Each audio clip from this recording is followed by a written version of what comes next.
Yeah, so the pressure has to come from inside the United States and from outside.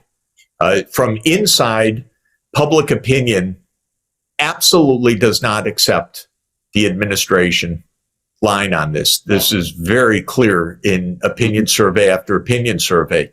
So somebody in the White House concerned about Biden's reelection must be reading this and must be understanding this is just purely bad tactics from a U.S. political point of view. That's very important. There's lots of protest in the United States and lots of unhappiness with this. So we're not in any way locked in internally to the politics. It's bad for Biden. It's bad for U.S. interests. It's against public opinion. And so this is one point that I would make. It's not like the United States is rousing support. Yes, and it's impossible to turn.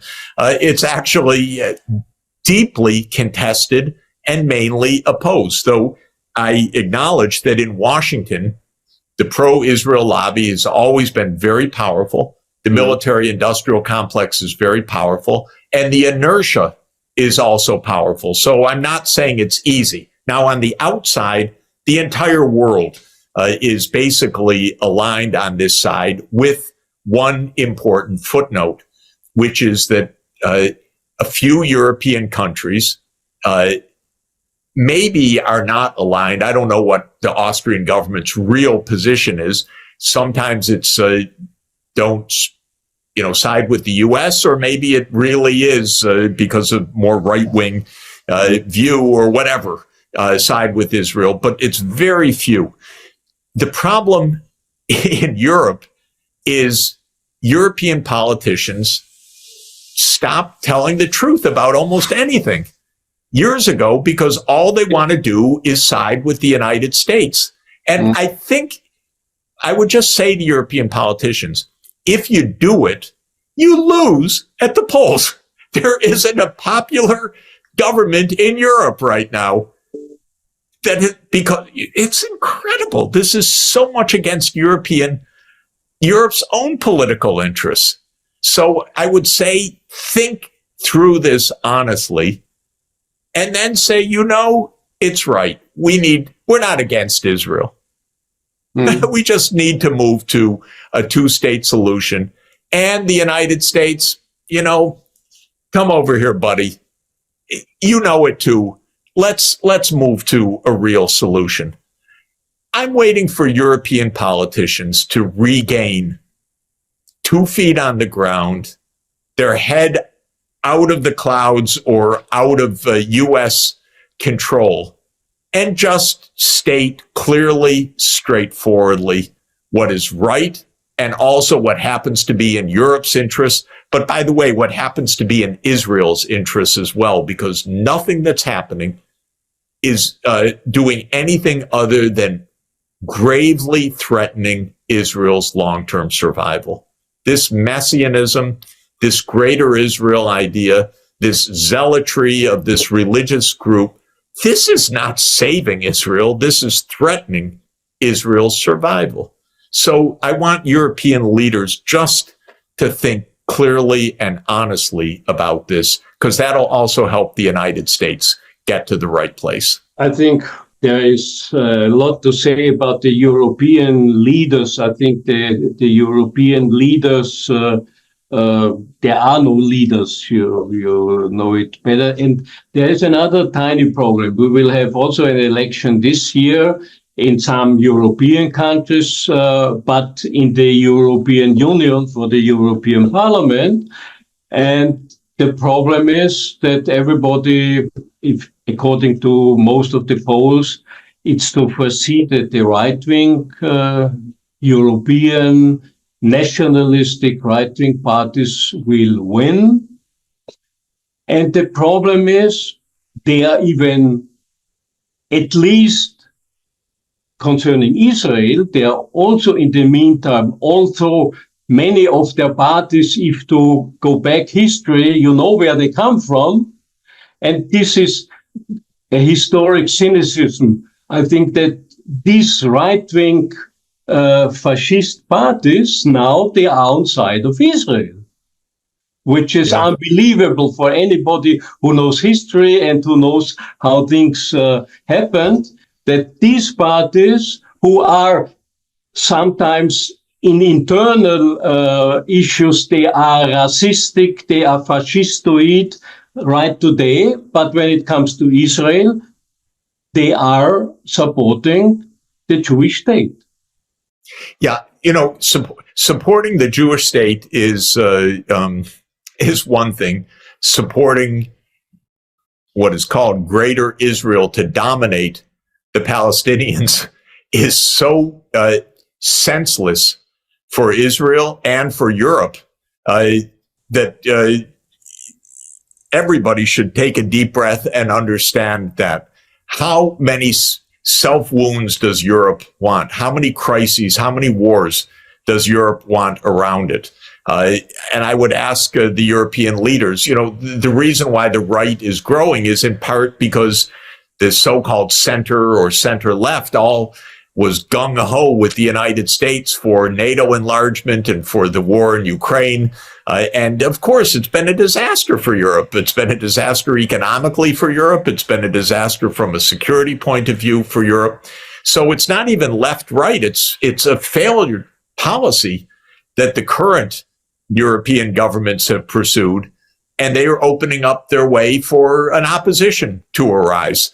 And that's what's happening, in fact. So the reason European politicians, by the way, across the board, you look at the approval ratings in Western Europe right now or in the EU, nobody has any support, basically, except the few that stand up for themselves, like Orban or Fico or a few others.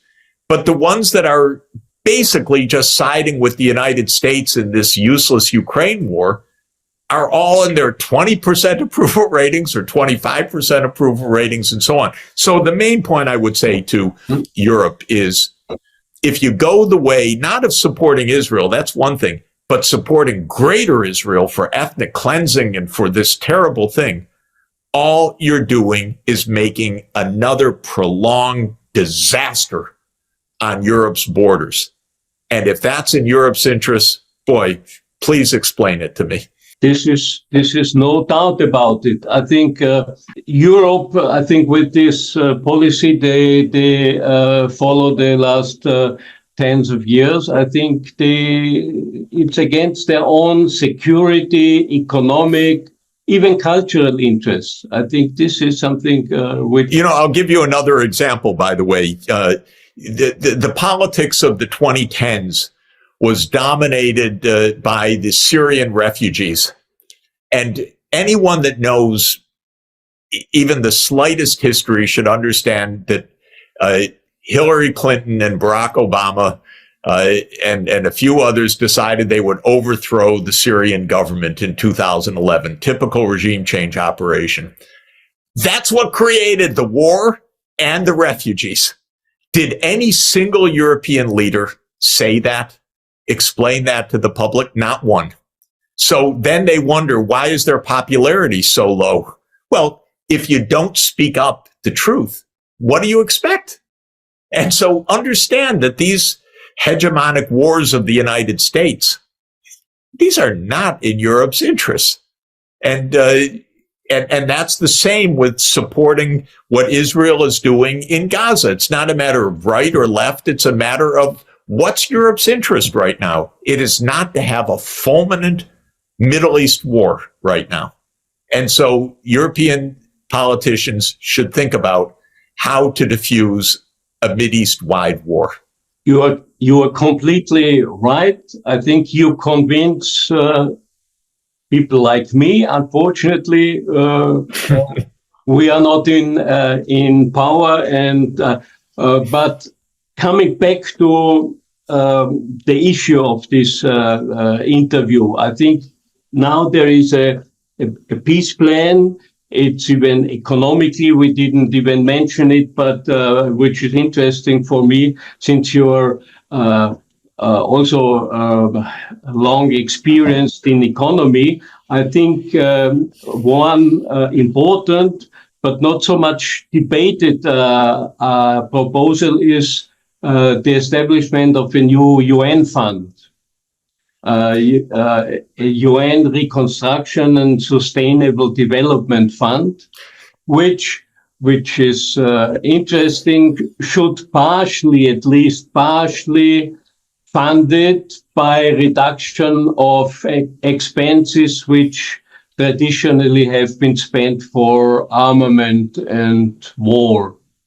You know, outside the UN, across the street from headquarters, is what they call Isaiah's Wall, which is the inscription of the prophet Isaiah, chapter 2, verse 4, which says they shall beat their swords into plowshares and their spears into pruning hooks.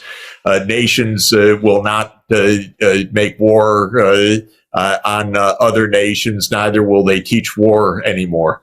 I'm paraphrasing, but you know, Isaiah had the idea in the 8th century BCE of the transforming the military to the civilian use. And we're now spending $2.5 trillion a year worldwide on the military. The United States is around 40% of the world's spending. Shocking, because we're 4% of the world's population. What if we take even 10% of that would be $200 billion a year. So $250 billion a year. And so that's the proposal. Create a fund funded by basically agreed cutbacks in armaments. I should mention that Pope Paul VI, in his encyclical Populorum Progressio in 1967, had that idea. So I don't want to claim any precedence to this, but I do think it's the right idea. The UN in general does not command much in financial resources. It needs to have a bigger budget to do good things.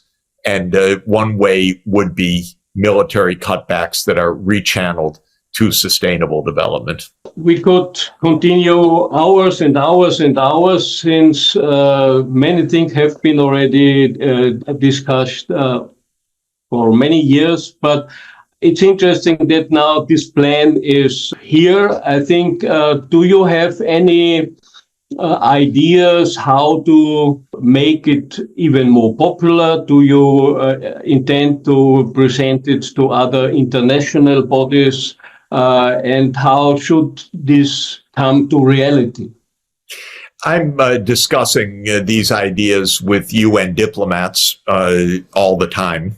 And I've discussed it with Palestinian diplomats and with diplomats from around the Middle East.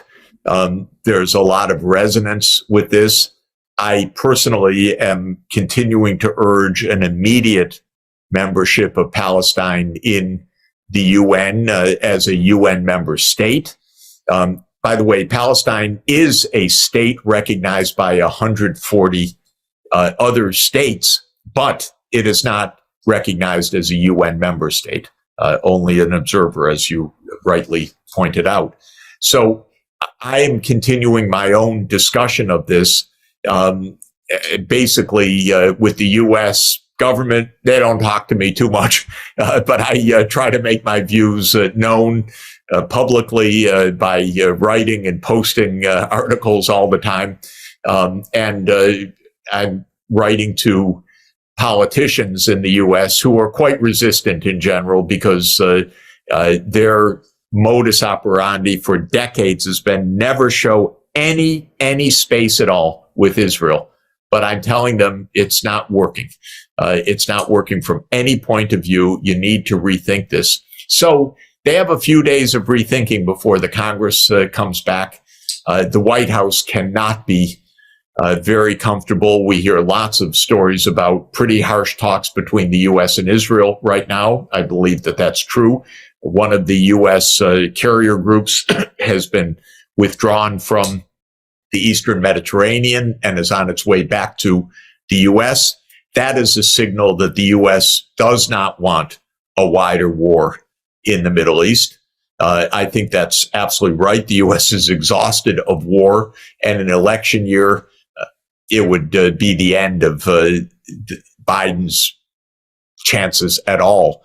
So this is the time for pushing the politics, because it's a case where the right thing to do, the politically expedient thing to do are the same. And so I'm going to continue to push hard on that. Do you have any hope in, I think you mentioned it and everybody knows it, I think 2/3 of the international states are in favor of this kind of political and economic solution. Unfortunately, they don't have any veto at the UN. But there is something else. There is an increasing number of states working together. I think and the South African move to the International Court is interesting, because South Africa, on the other side, is one of the leading member states of this newly established group, the BRICS group.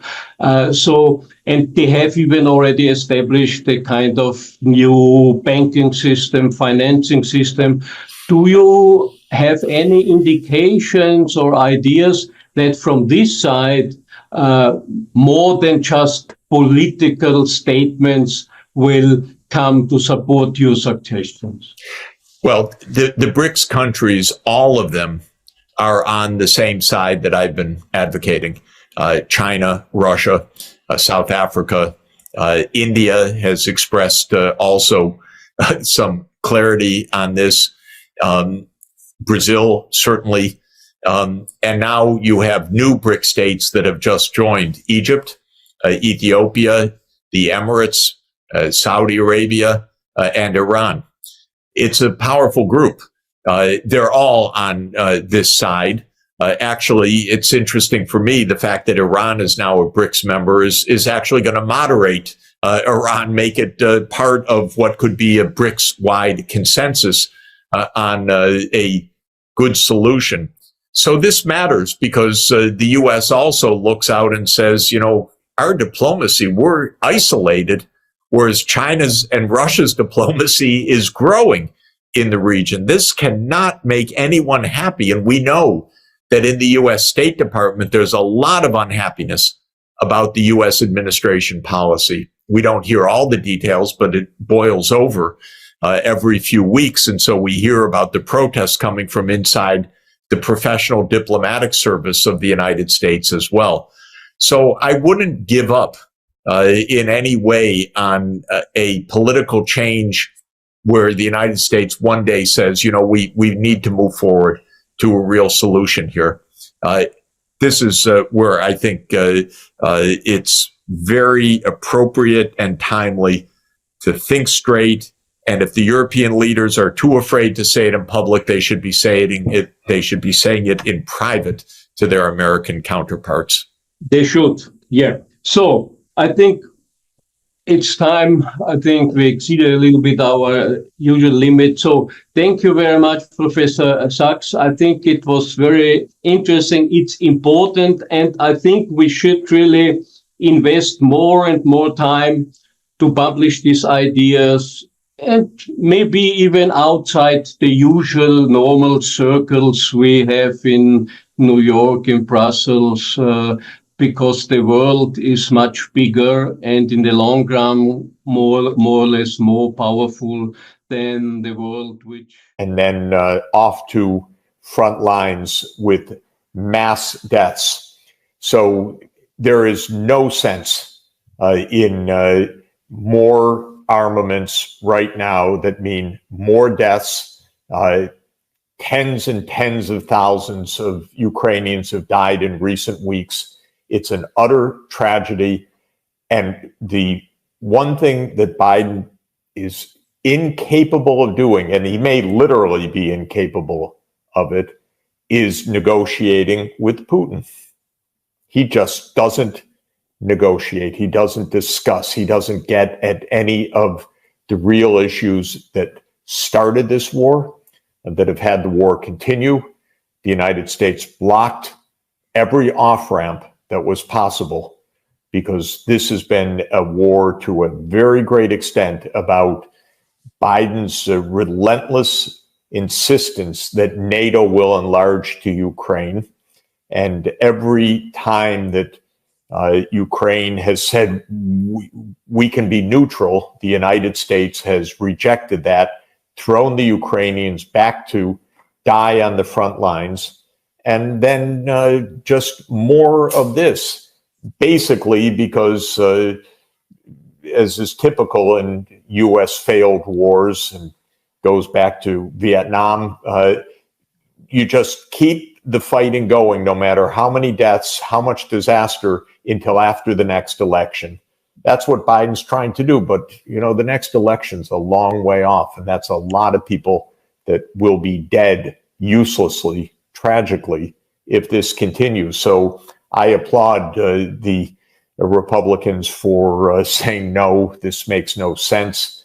I know part of the response in Congress was, we don't understand what this is for. Part of it was to tie it to border issues. But the bottom line was that they blocked this, and that's the right thing to do.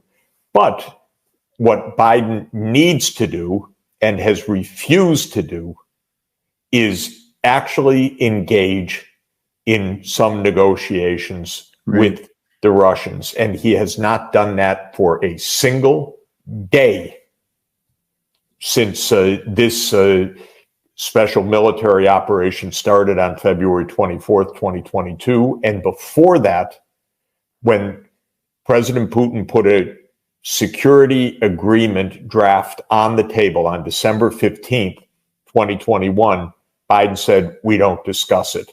So this is a president that has failed miserably in his role of negotiations. He misses the most basic line, that one of the first lines President John F. Kennedy told us in his inaugural address on January 20th, 1961, let us never negotiate out of fear, but let us never fear to negotiate.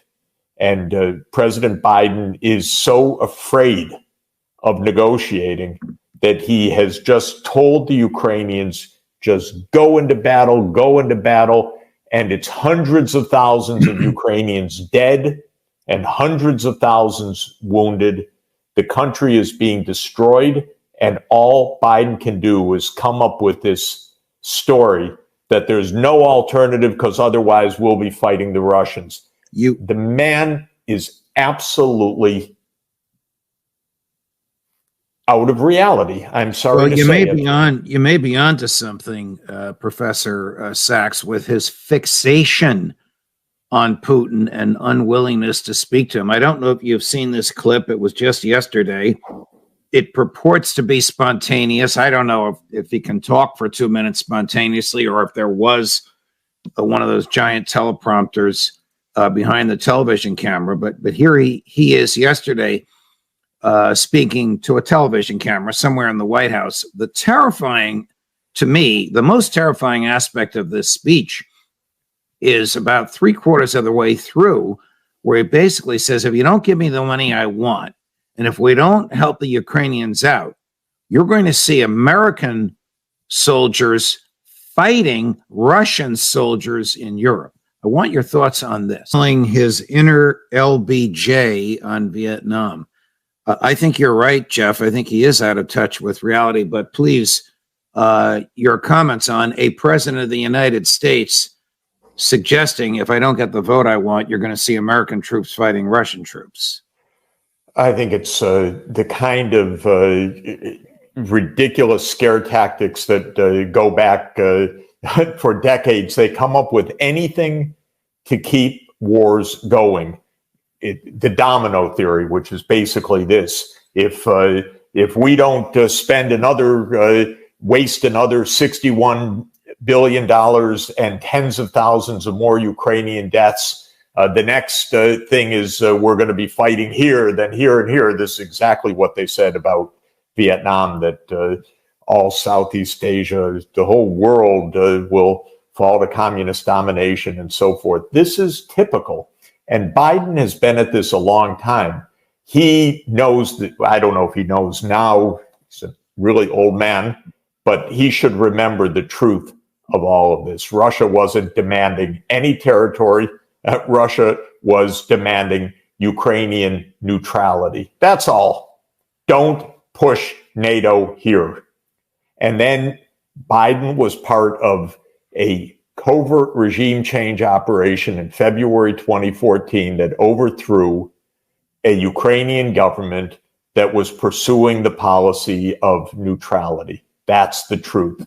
Victoria Nuland, his undersecretary of state, was caught online saying who was going to be the next prime minister after Yanukovych was overthrown. Then came the Minsk agreements. We've talked about this. The Minsk agreements were an agreement between Ukraine and separatist regions that said Ukraine would enable autonomy for the ethnic Russian regions. And then the United States said, blow it off, doesn't matter. Even though the UN Security Council backed the agreement, Russia said, aren't you going to enforce what you have signed and you're supposed to guarantee? No.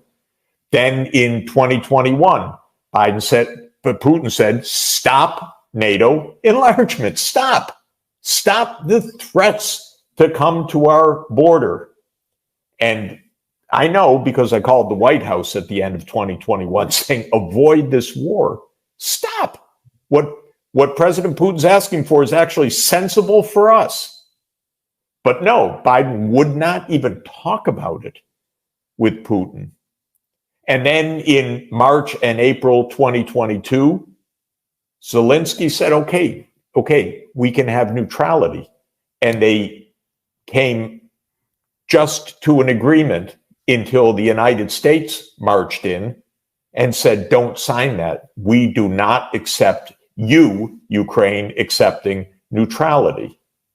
And Biden has put in more than $100 billion. It's not as if we've been sitting there doing nothing. We have armed them. We have given them budget support. This is just a disastrously failed effort, and he won't tell the truth, as usual. Just keep it going and then raise the stakes. This is Biden's folly, and it's got to stop. What do you think motivates them? Do they want to enrich? Is it something as base as enrichment of the military-industrial complex? I mean, he must know that the war is unpopular. Isn't a single American soldier going to wish to go over there to die for Ukraine? Politicians usually are motivated by getting reelected. This doesn't even advance that ball. These are coalitions of forces. So definitely the straightforward make money for the big five in the military-industrial complex, Northrop Grumman and Boeing and Lockheed and General Dynamics. Yeah, that's part of it, actually. And you can even watch the congressmen. I know some of them. Oh, they just want to sell armaments. And even Biden tried the absolutely unacceptable ploy of showing, you've got to vote for this $61 billion. Look at the jobs in your district, as if the best thing we can do is make armaments and send Ukrainian kids to die. That's and they were showing them, they were saying, yeah, absolutely, this is good for your district. This is good for jobs in your district. So that's part of it. Part of it is the neocon fantasy of the unipolar world that we can do anything, go anywhere. And NATO expansion was the emblem of that. And that's Victoria Nuland. That's Jake Sullivan. That's Blinken. That's Biden. They've been at this since they were a team in the Obama administration. This goes back a long way, and it has failed. They played a bad hand miserably, and they kept raising the stakes with a terrible hand. I don't even know if they have a pair of twos in their hand, but they kept raising the stakes. Putin kept calling, and they kept raising the stakes. And here he's trying this mad effort at the end, when everyone can see who's following this day to day, this is a disaster. It's time for negotiations. It's actually time to say, you stop and we stop. And we got to figure out how to make peace come again. And Biden won't even try. Maybe he's just too old. Switching gears, Professor Sachs, to the other hot spot. Since we spoke last, the truce has ended. The IDF has resumed its efforts at ethnic cleansing in Gaza.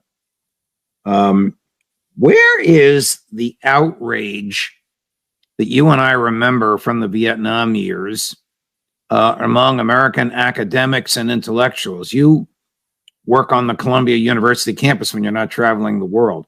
Where is the outrage amongst academics about this slaughter? Well, first of all, there's such a strong attempt to strong arm everybody.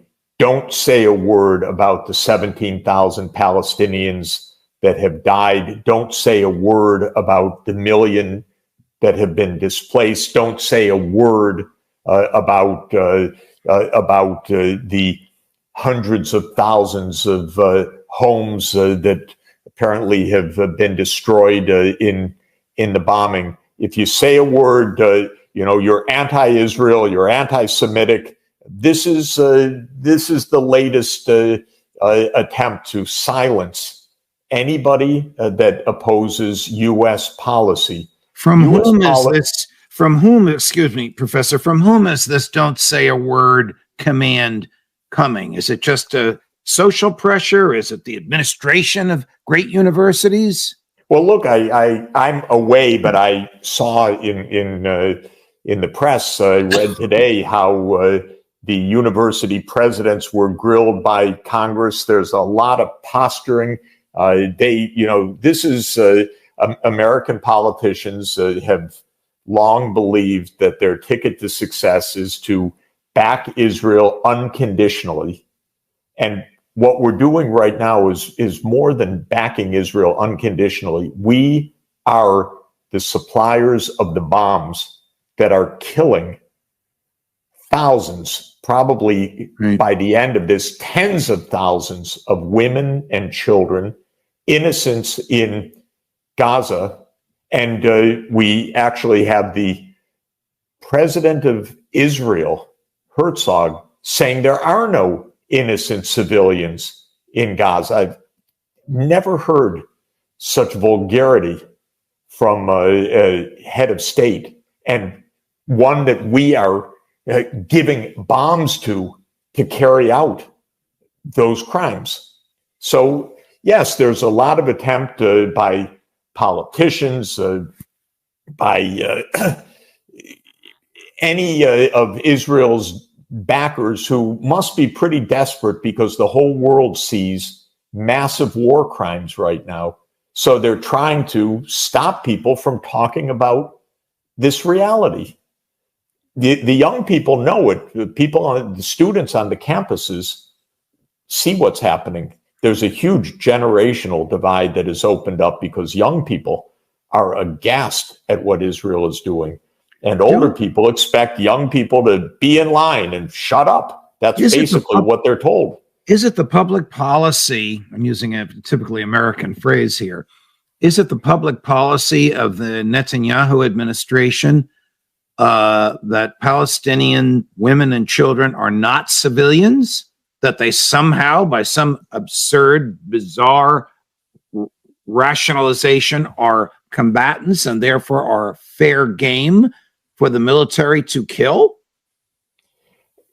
I think that there is plenty of evidence that the intent of the Israeli government is a mass ethnic cleansing. And many legal scholars say that this is tantamount to a genocide.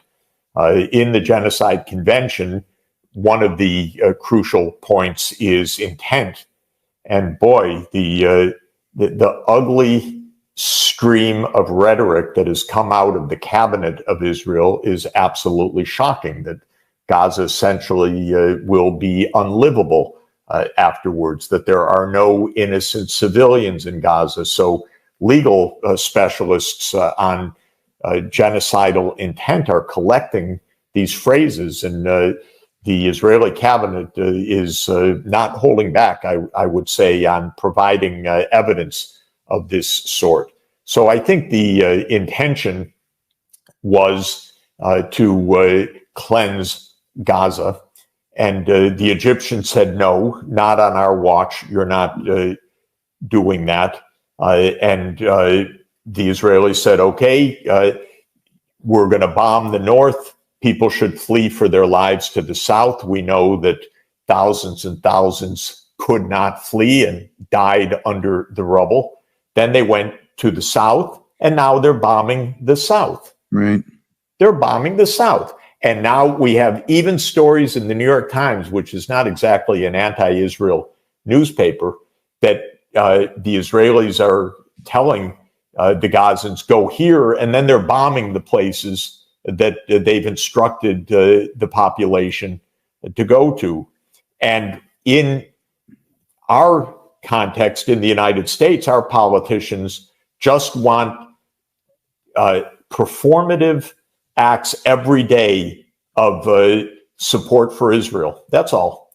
They don't say a word about thousands and thousands and thousands of innocent people being killed by American bombs. But this is direct American complicity.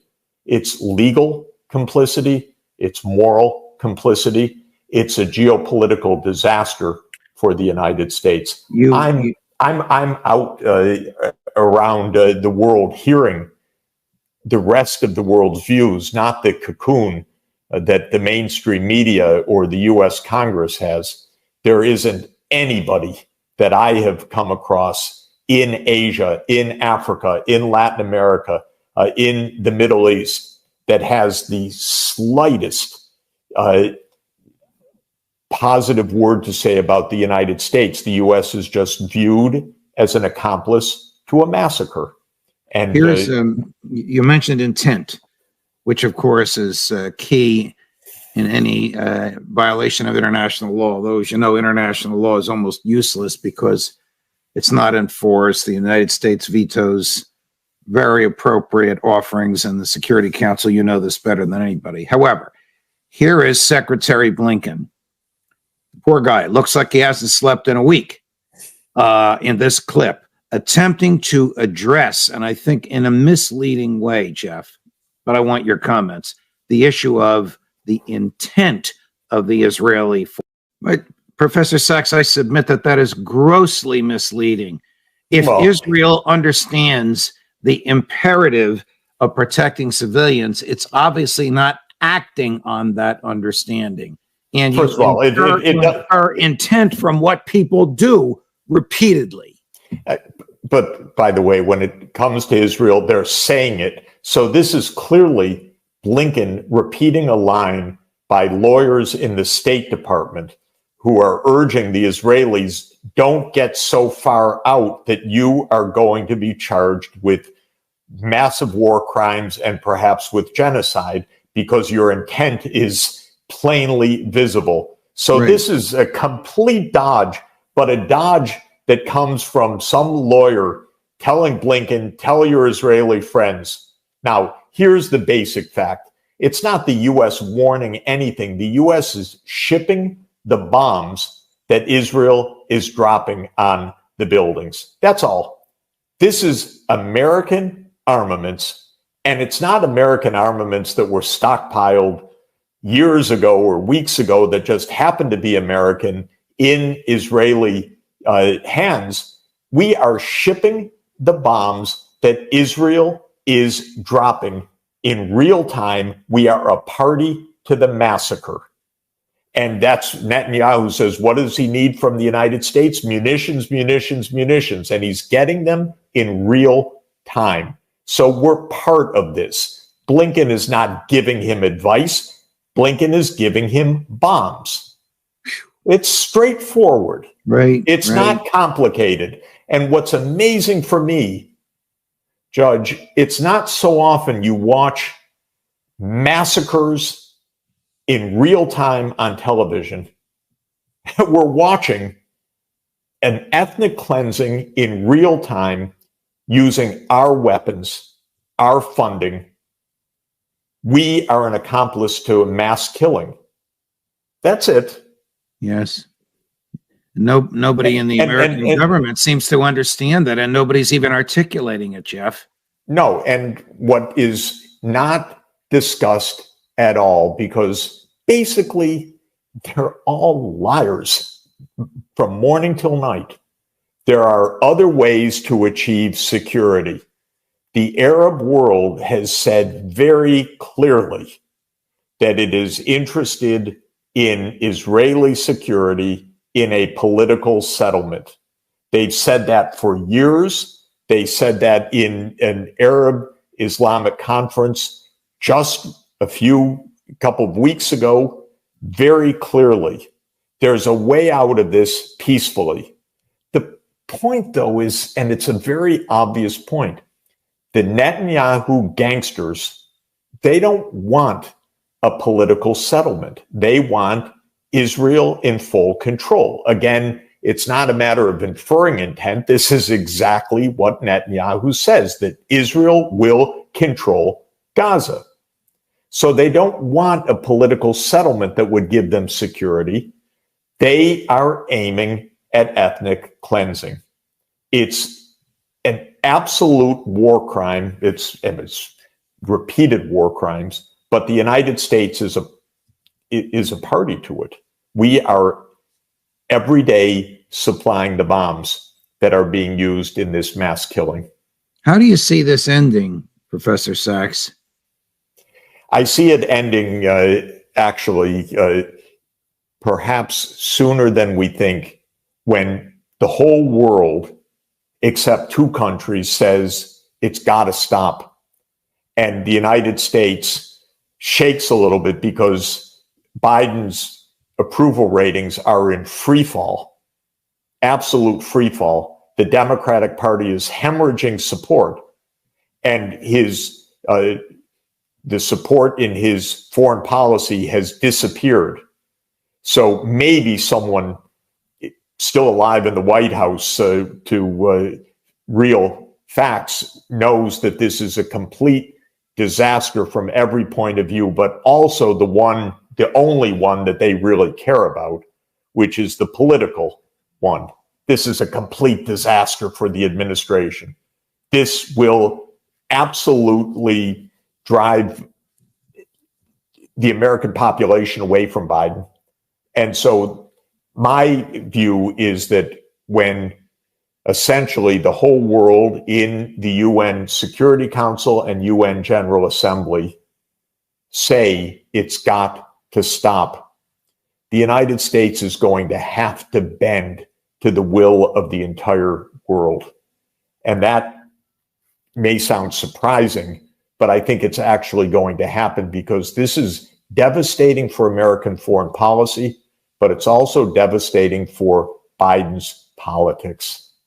Do you think it's going to happen when other countries threaten military intervention, or sort of a diplomatic ostracizing of the U.S. and the Israeli governments?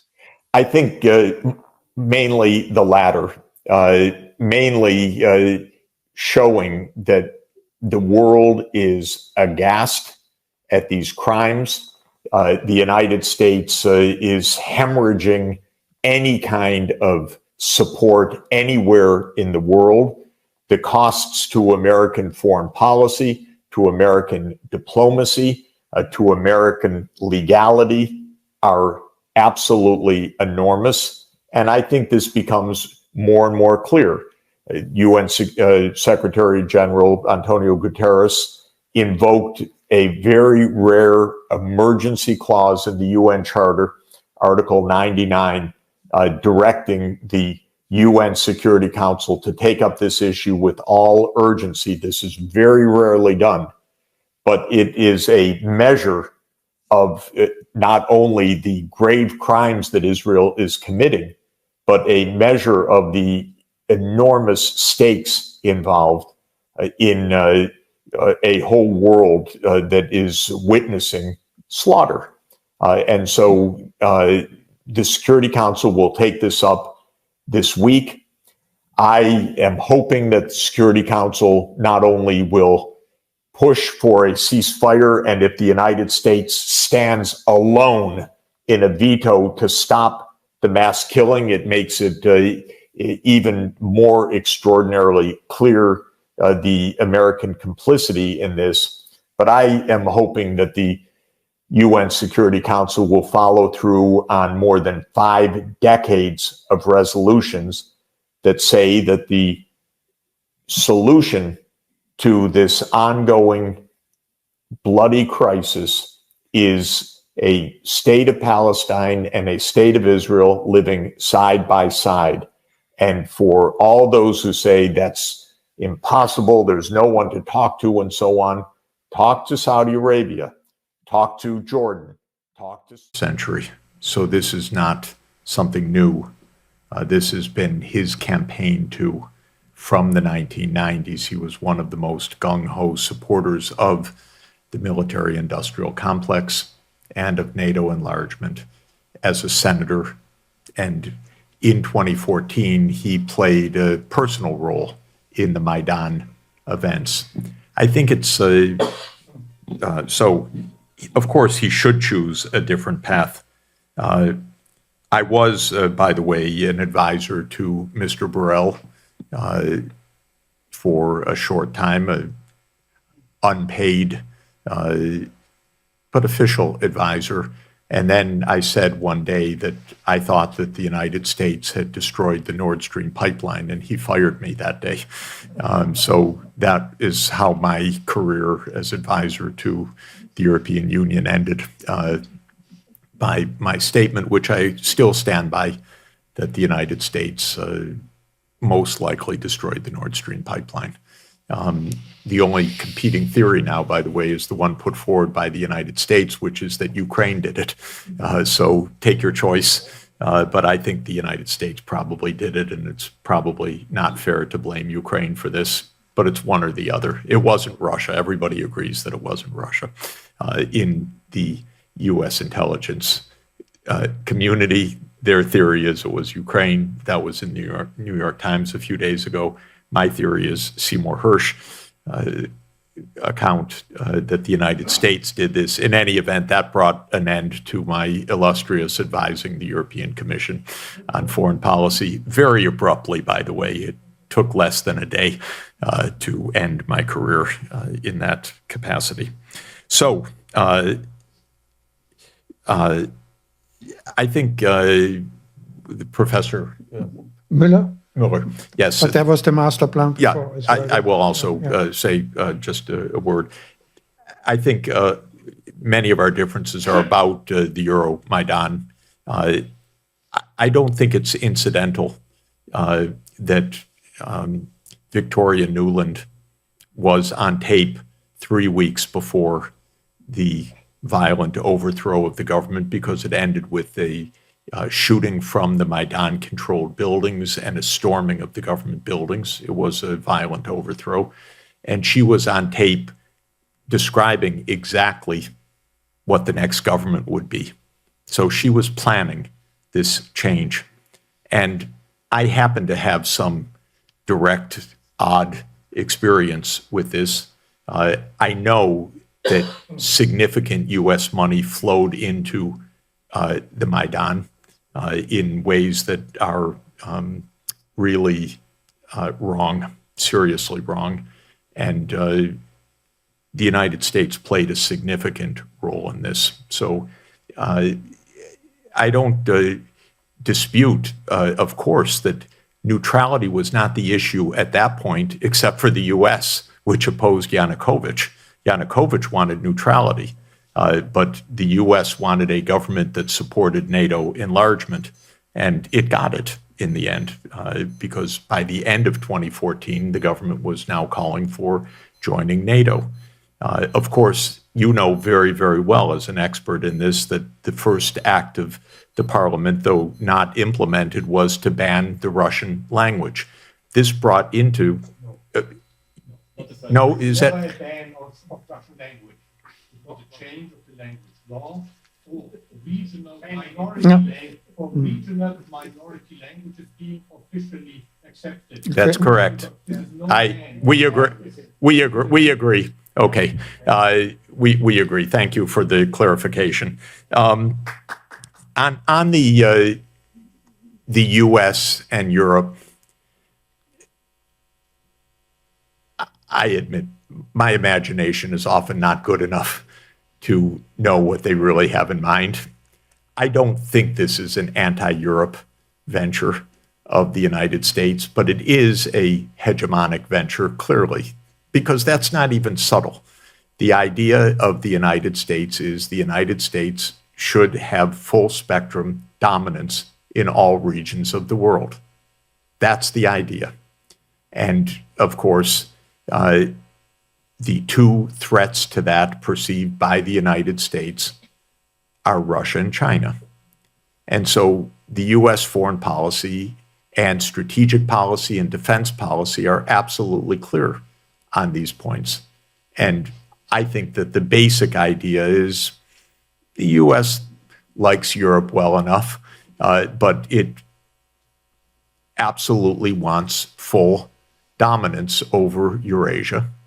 And that's what Zbig was talking about in the global chessboard, how to get full dominance over Eurasia. And he pointed out that control of Ukraine, he called it the geographic pivot of Eurasia. And that was the theory. And he spelled it out in detail. And I think it is the neoconservative vision that has been played out now for 30 years. So I don't think it's per se anti-European. It's not pro-European, it's pro-American. And it is, to my mind, extremely wrong-headed to think when you are 4.1% of the world population that you should run the world or aim to be the unrivaled power of the world, aim to have primacy everywhere. And there's so many vivid examples of how this thinking works. I'll give you one more that is interesting. A former colleague of mine, and then he became a very esteemed ambassador, Robert Blackwell, wrote in 2015 how the United States needed to confront China because China's rise was no longer in America's interest. And he spelled out all the measures that the United States should take to limit China's rise. And they're being followed one by one by one by one. For example, negotiate trade arrangements in Asia that exclude China. What a clever idea. Let's have trade in Asia, but not China, which is the main trade partner of all the Asian countries. Only America could invent such an idea. It's close your eyes, wish 3 times, and sprinkle fairy dust, and good things will happen to you. It's bizarre, but these things are actually spelled out in print and then followed. Ban exports of technology. This was on the list in 2015. Sanctions, using the financial system, setting the rules for various technologies and trade, all spelled out precisely. So this is the question that consumes our international relations specialists. It consumes the think tanks in Washington. It consumes the American leadership, how to stay number one, which is, to me, a very uninteresting question, except that it is so dangerous to have that mindset. And that is, unfortunately, where we are. In 1989, I was asked to be economic advisor to Poland's solidarity movement, and then to its first post-communist government of Prime Minister Mazowiecki. And I mentioned earlier, I drafted a plan for them, and I created a framework for financial stabilization. And I wrote various key steps of that because that was my specialty at the time, and how to stabilize the currency, how to stabilize the financial system, how to stabilize the money, and so forth. The U.S. accepted everything I recommended. In fact, just to show you how it works, one day in September 1989, I had an idea for $1 billion stabilization fund to back the Polish currency. And I literally typed out the idea on one page at 8 in the morning. I went to see Senator Robert Dole, who was the Senate Majority Leader, at 9 in the morning. He told me to return at 10 in the morning, and there was General Scowcroft, the National Security Advisor. He said, Jeffrey, explain it to General Scowcroft, and I did. General Scowcroft asked me, is this the best approach? And I said, I think it is, General. And he said, please call Senator Dole at the end of the day. At 5 p.m., I called Senator Dole, and he said, Jeffrey, tell your Polish friends they have their $1 billion. So it was from 8 a.m. to 5 p.m., literally. Okay. Now, I made a number of recommendations, and I thought, pretty cool. They're all being accepted. And they worked, which is why President Gorbachev asked me for help. And I suggested similar strategies multiplied by 5, because that was the difference of the size, actually at the time multiplied by 10, because it was the Soviet Union in 1991. And Gorbachev was invited to the G7, and I and a team at MIT and Harvard presented what was called the Grand Bargain to support Gorbachev. This was even before Russian independence. The White House turned it down flat. Didn't even want a follow-up note or memo, just said, we're not giving anything to the Soviet Union. Okay. Then Gorbachev came back from the G7 and was kidnapped, and in that putsch attempt, and Yeltsin emerged as the dominant political figure. And by September, Yeltsin had reached out to me, please come to Moscow to help us. So I came to Moscow and I explained. They said, how did Poland stabilize its currency? How did Poland get its debt canceled and so forth? And I explained the dynamics. Well, can this work for Russia? Because we're going to have an independent Russia. And I said, it's important because you face financial collapse. And so this is very important. By the way, all my thinking was guided by John Maynard Keynes' Economic Consequences of the Peace, 1919. Don't end a war in disaster for the vanquished. You end up with what everybody knows. You end up with the risk of complete disaster a generation later. So this was very much on my mind, and I proposed a similar strategy for Russia. It was turned down completely. I said, but it already proved itself.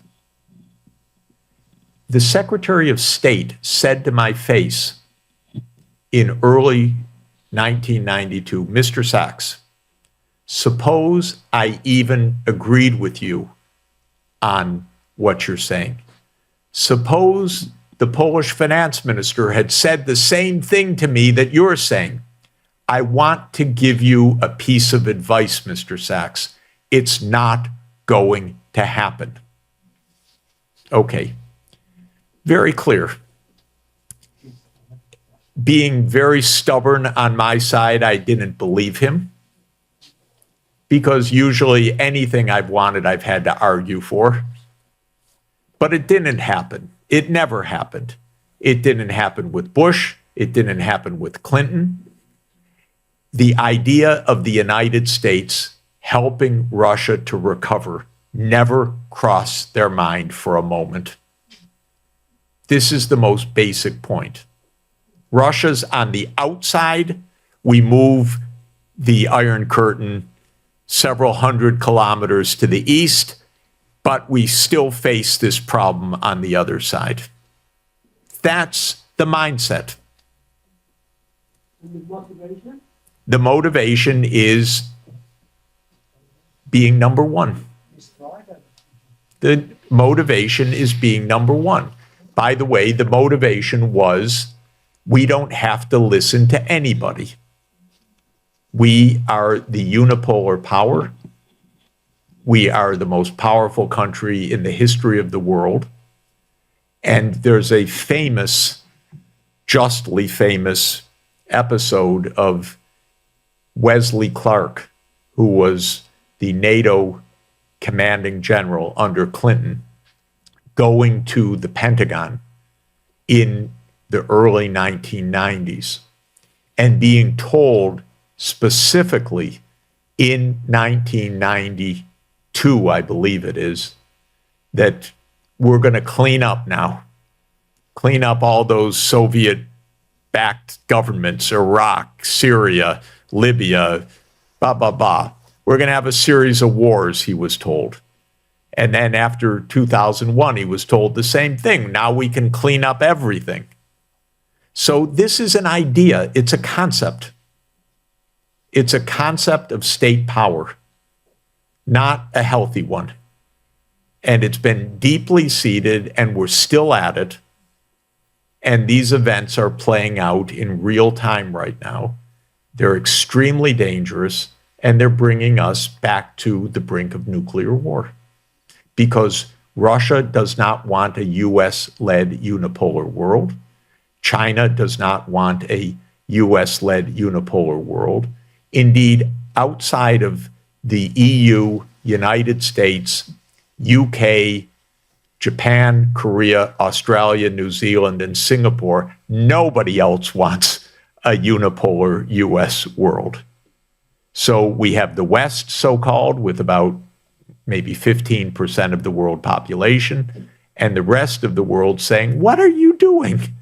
Could you make peace and calm down rather than breaking everything? Now, let me end by saying I'm not exonerating Russia's responsibilities. I'm saying that we could have avoided this conflict and we could end this conflict now, but we cannot end it on U.S. terms. I always viewed Canada as my southern neighbor because we drove south from Detroit to get to Windsor. But let me just say, I always admired Canada as being kinder, gentler, more rational. And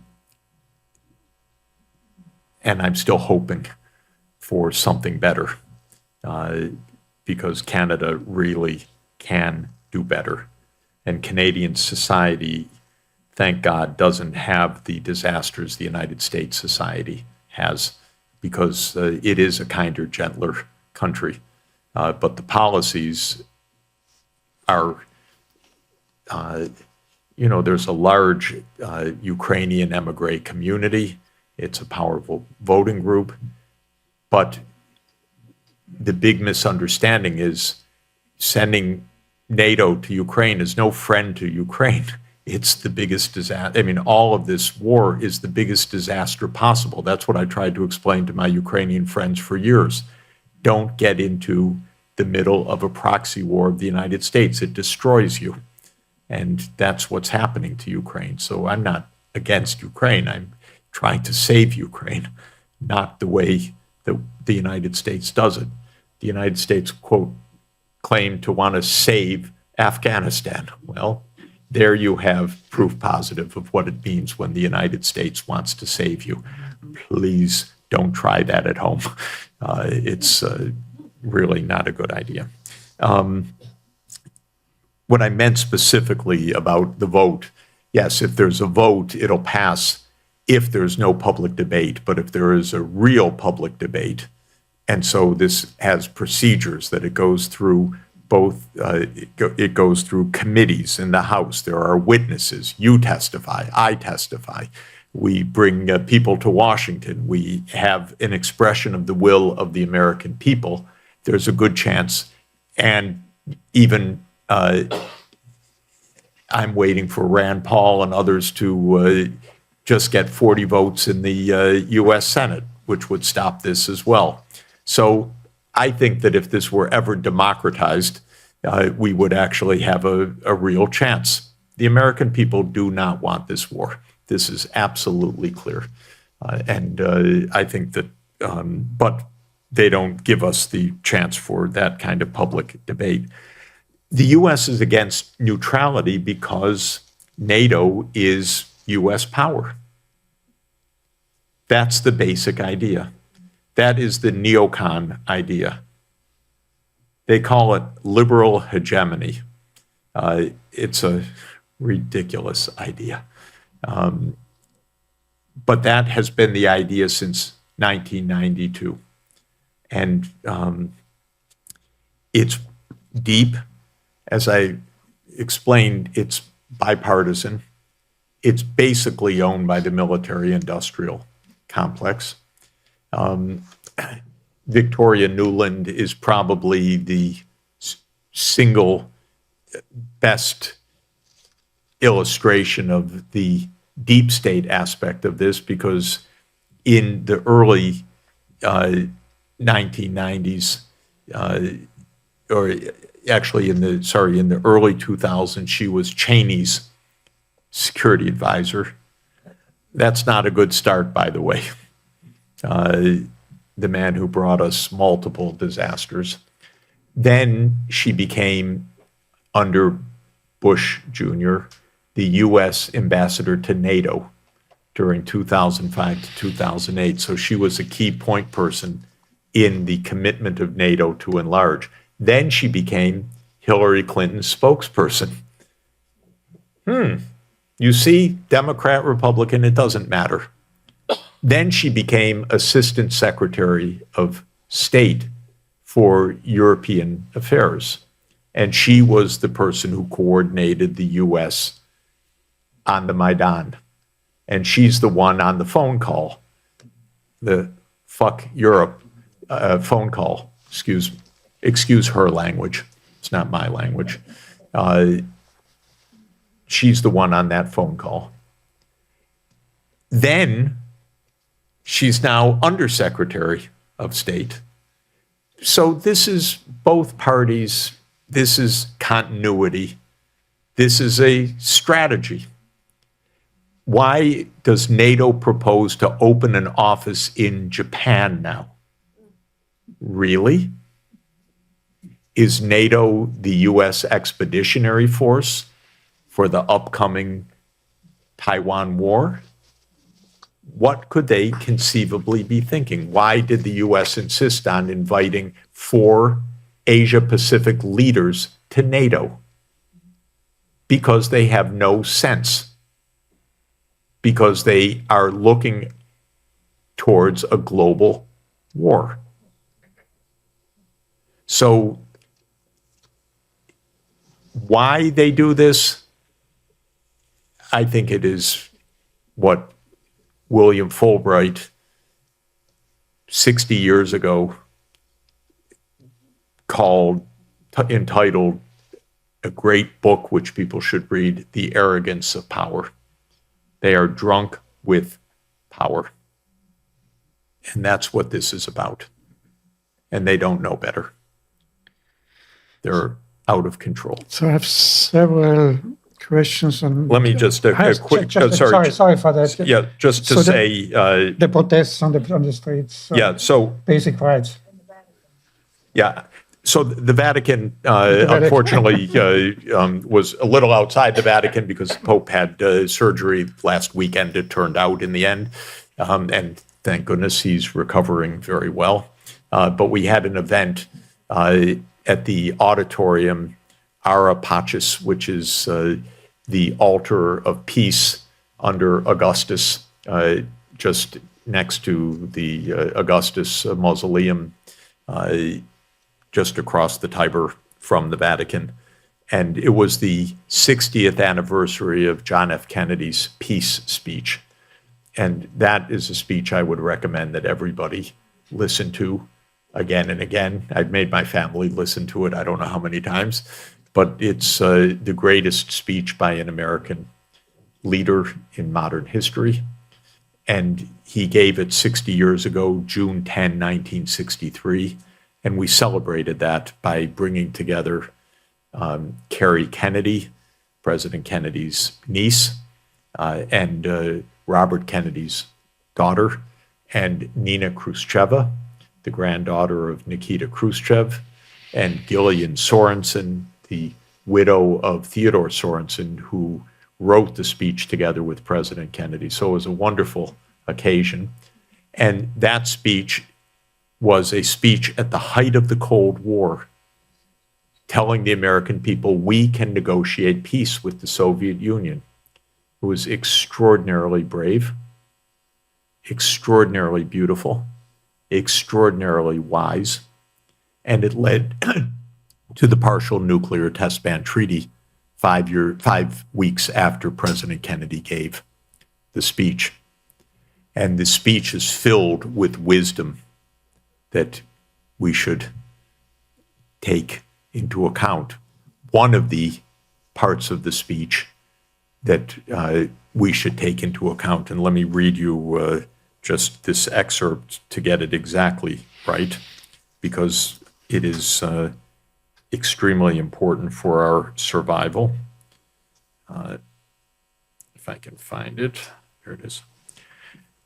Above all, while defending our own vital interests, nuclear powers must avert those confrontations which bring an adversary to a choice of either a humiliating retreat or a nuclear war. To adopt that kind of course in the nuclear age would be evidence only of the bankruptcy of our policy or of a collective death wish for the world.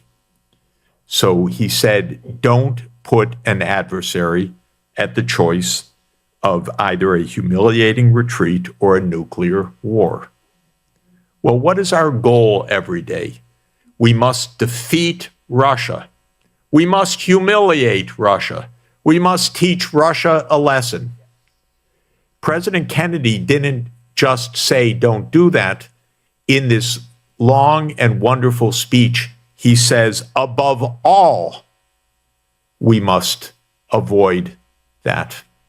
He knew what he was talking about. It was 8 months after the Cuban Missile Crisis, which nearly ended the world. So above all, we shouldn't be doing precisely what we're doing right now. President Biden should not be taunting Vladimir Putin. The number of times the word humiliating is put with delight in the English language press is really impressive. Russia's humiliation, Russia's humiliation. So what we're doing is exactly the opposite.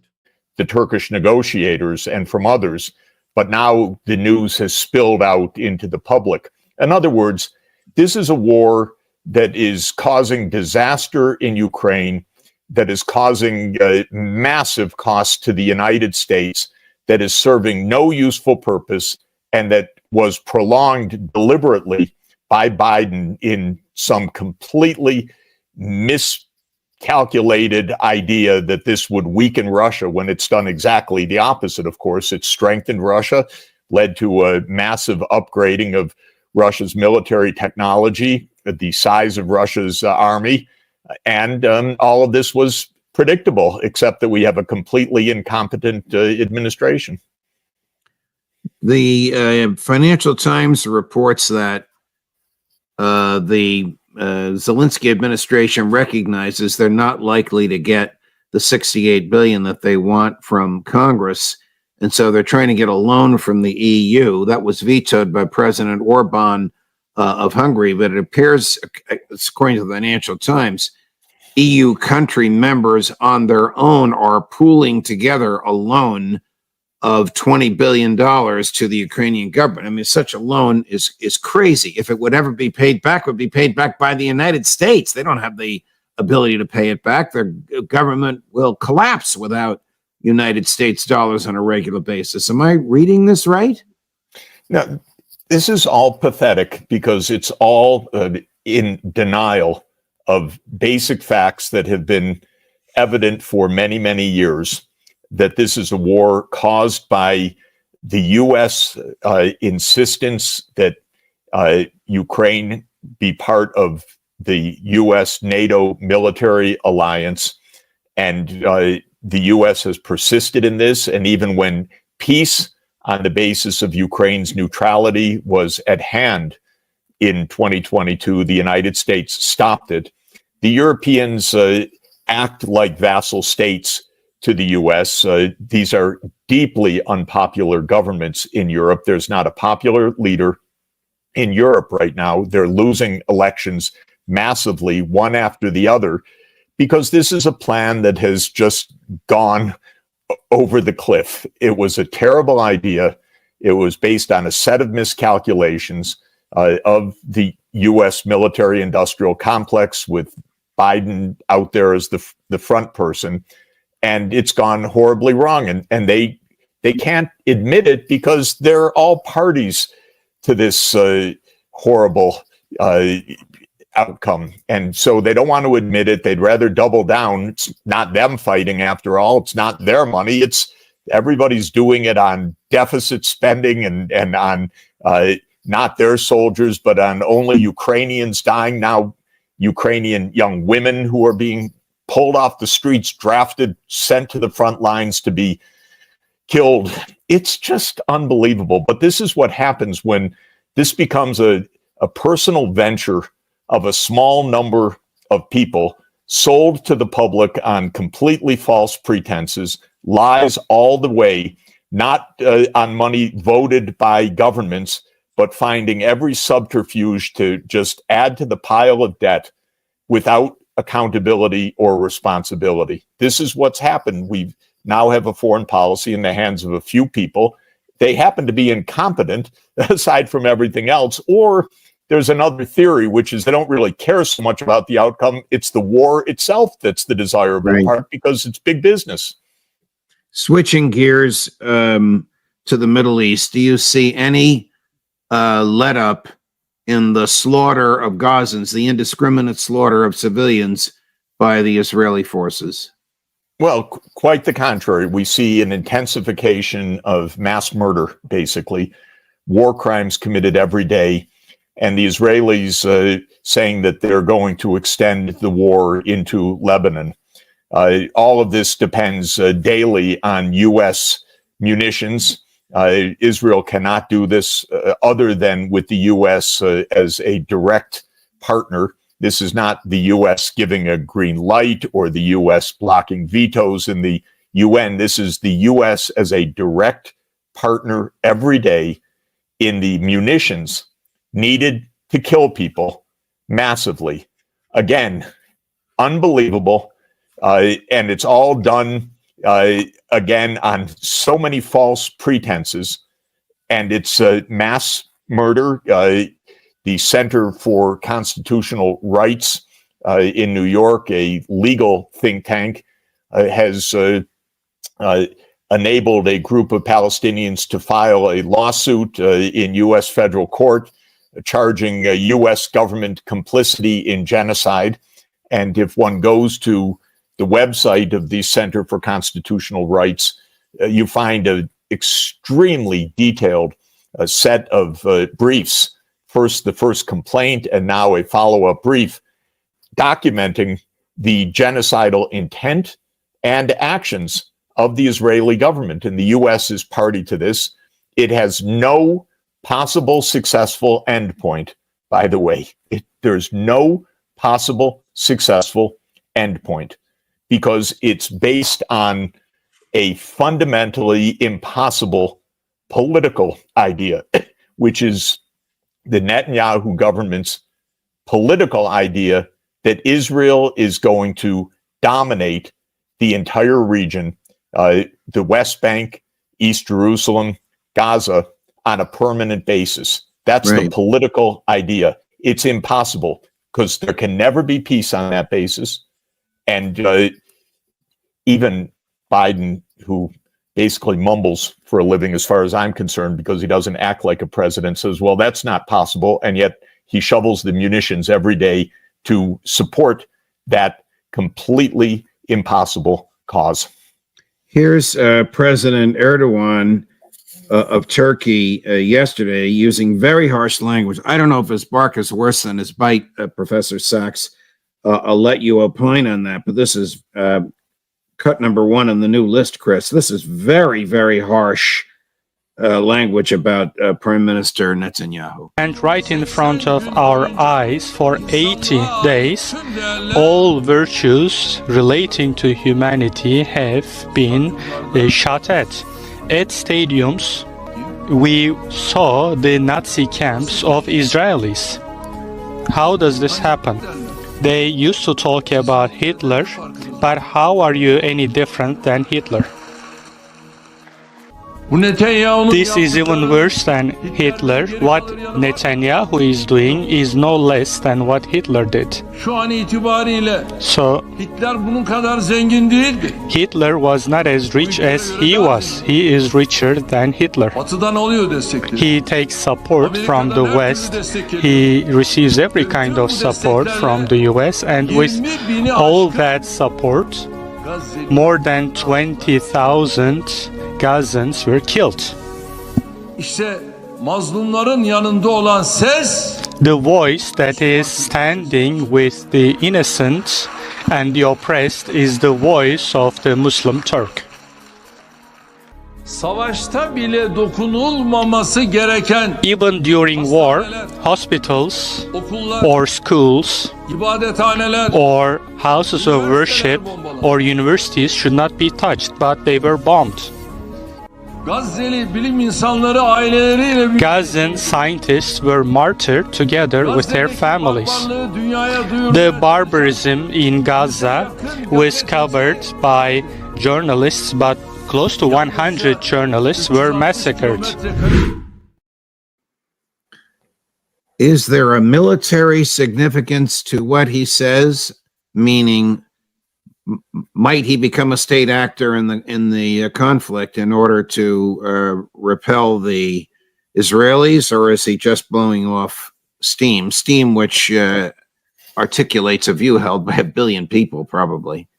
Well, let me just say, as we've been speaking in recent weeks, I've been in Abu Dhabi, Dubai, Qatar, Addis Ababa, Ethiopia.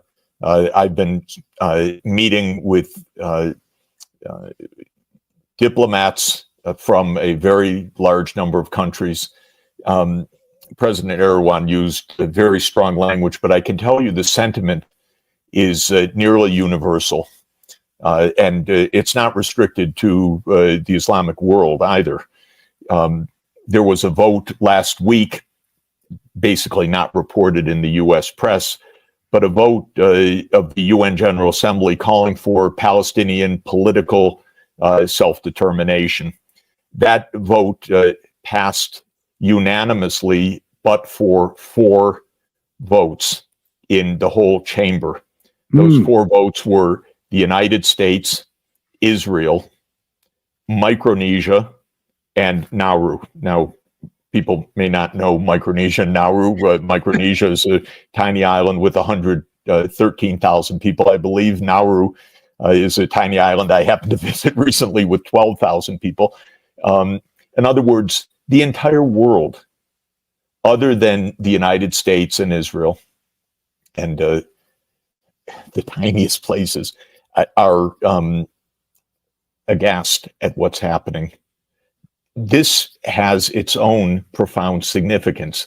The United States stands completely isolated globally for supporting Israel in this massacre. And the consequences of that are being felt all over the world in shifting alliances, in economic patterns, in changing geopolitical structures, even in the use of the dollar as currency and many other things, there is a seismic change of geopolitics underway in which the U.S. has chosen nearly total isolation in the world. I see it every day because my job is to be out in the world discussing issues of economic development and finance, the global economy, trade, the currency system. And what's happening is the U.S., so contrary to being what Biden in his fantasy thinks that the world looks to the U.S. for leadership, the world looks at the U.S. aghast. The U.S. stands alone with Israel. Of course, the world's even more aghast at what Israel is doing because we haven't had the real-time video feed of mass slaughter quite this way before. Of course, we've had war in our living rooms, on our social media or television broadcasts, but the real-time slaughter, and as President Erdogan said, of hospitals and schools, I would add mosques, apartment buildings. This is an attempt stated by the Israelis, although we don't want to hear it, so we try not to hear the actual words that are used, but to make Gaza uninhabitable. And that's got a purpose that also needs to be understood. Israel is not fighting Hamas. Israel is fighting for a greater Israel, which is a kind of messianic, biblical idea that now is in political ascendancy in Israel, that Israel has the right to control all of the area. It has the right to control the millions and millions of Palestinians, because some zealots believe, and they are powerful right now, God said so in the book of Joshua sometime around the 5th century BC. And you can't really make this up because this is 21st century stuff, and it's devastating. And this is what we're siding with. I don't think Americans really understand what is motivating the Israelis. I don't think Americans understand the risk of this war widening very significantly, very dangerously, and very fast. But this is what we're up against. And unfortunately, we have a president who's not effectively a president. I don't know what he is, but it's the worst foreign policy imaginable right now. And it's led us to basically, okay, I'll be nice. It's the world against 4 countries. You could say it's against 2, really. Right. You say it's the worst foreign policy imaginable. You are, of course, a student of American foreign policy. You have studied it as a student and as a professor and teacher and diplomat, and you have concluded. This is a dreadful conclusion, Professor Sachs. I agree with you. Everybody watching and listening to us now agrees with you. Mearsheimer and McGregor and all the others agree with you, but it's harsh. U.S. foreign policy is a scam built on corruption. Why do you say that? You know, I've been trying to understand how it is that every single American foreign policy in the last couple of decades, one could go back, but let me start with the year 2000, basically, has failed miserably. The U.S. said, okay, we're going to get rid of the Taliban in Afghanistan. Well, the Taliban is there. The U.S. said, we're going to make Iraq, a great U.S. ally, and Iraq is, of course, a great ally of Iran, its next door neighbor. Okay, we're going to get rid of Bashar al-Assad, the Syrian president. Well, he's there, but the U.S. CIA-led effort cost hundreds of thousands of deaths in the interim. The U.S. said, we're going to make Libya in our image, and bombed Libya in 2011 and overthrew the government of Muammar Gaddafi and unleashed a war I was going to say civil war. Well, there is a civil war in Libya, but it's a war throughout Africa now, because what spilled out of Libya was armaments and jihadists and mercenaries that have spread throughout much of Central and Western Africa by now. The U.S. said, we're going to overthrow Yanukovych, the Ukrainian president, in February 2014. The new government's going to call for NATO enlargement. We're going to move in. That was the Biden, Sullivan, Newland plan. And what do we have? We have a war that has been raging for 9 years, in which Ukraine is getting picked to pieces because our side completely blew it. So there was another absurd article by one of the Kagan family, a man named Frederick Kagan, who works at the American Enterprise Institute. And it was a typical article by him, because every year, basically, or every couple of years, he talks about some great villain of the United States and how we have to spend billions and billions of dollars to fight them because it's the greatest. And he went on again. And so I was going to respond. And then I thought, something's a little deeper than this. It's one failure after another. Absolute disaster after another, trillions of dollars down the drain, and it's the same cast of characters. And it makes you think, it's not just a lack of accountability. There's something obvious. It's in plain sight what's happening. In a way, they're winning. They're not winning in anything that has to do with my interests or your interests, Judge, or the interests of the American people. But they've gotten the military spending and the defense-related budget up to about $1.5 trillion this year.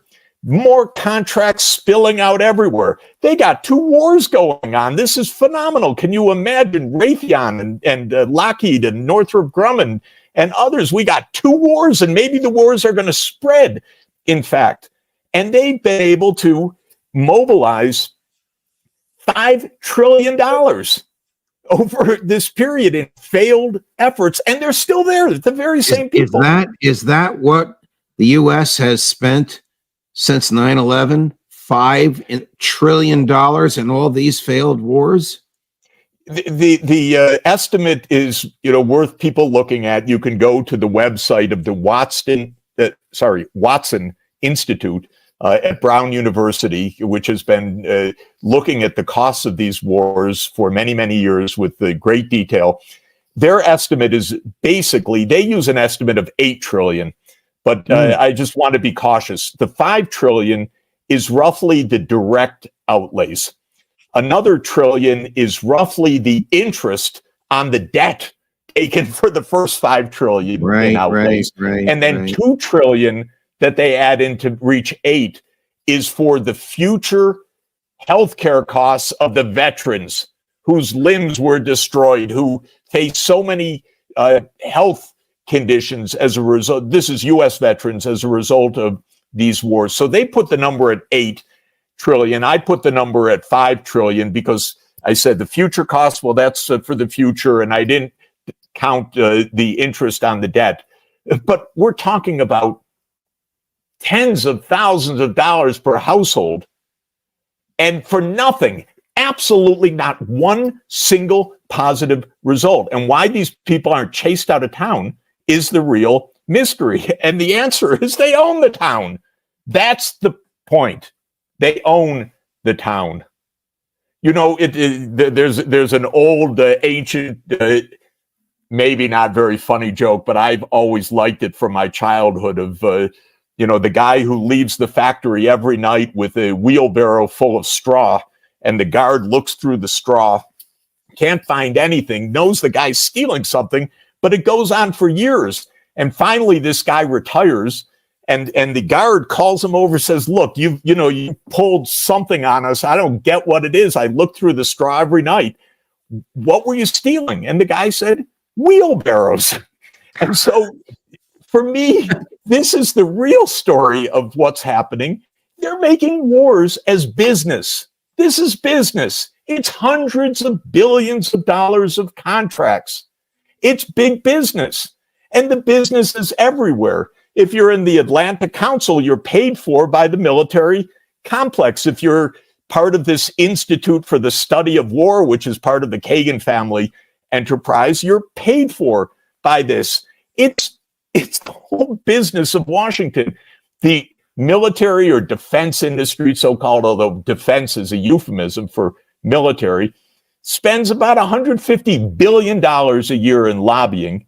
According to opensecrets.org, about 72% of those lobbyists are recycled from the US government, the revolving door. So this is part of the scam. And then every day, every month, we're told we must spend more, the dangers are greater. We're going to have the Ukraine war, we have Gaza, we're going to have the war in the Red Sea, the Middle East could expand, let's not forget Taiwan next year, and on and on and on. And it doesn't matter whether a word of what they say makes sense. They're stealing the wheelbarrows. What they're doing is getting budgets that are busting the federal government. We have a debt that is more than 100% of our gross national product now. None of these wars is paid for. None of this military spending is paid for. We're all doing it on borrowing basis right now.